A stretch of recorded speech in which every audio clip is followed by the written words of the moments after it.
Hello అండి, నా పేరు చైతన్య. నేను ఇక్కడ లలిత హాస్పిటల్లో నెఫ్రాలజిస్ట్గా పనిచేస్తున్నాను. కిడ్నీకి సంబంధించిన జబ్బులు తాత్కాలికమని దీర్ఘకాలికంగా ఉంటాయి.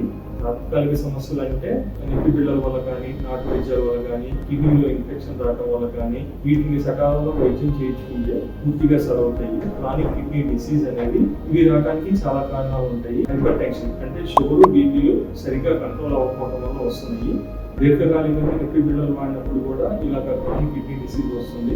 ఈ క్రానిక్ కిడ్నీ డిసీజ్ పూర్తిగా సరవదు, మందులు వాడుకుంటా ఉంటే కరగకుండా ఉంటుంది. ఇదే కాకుండా ఈ క్రానిక్ కిడ్నీ డిసీజ్ ఎక్కువైపోతే డయాలసిస్ అంటే కిడ్నీలు పనిచేయని వాళ్ళకి మిషన్ ద్వారా ఆ పని చేయిస్తాము. దాన్ని మెయింటెనెన్స్ హెమోడయాలసిస్ అంటారు. ఇదే కాకుండా గ్లోమరల్ డిసీజెస్ కిడ్నీకి మాత్రమే వచ్చే జబ్బులు ఉంటాయి. దీర్ఘకాలికంగా మందులు వాడుకోవాల్సి ఉంటుంది.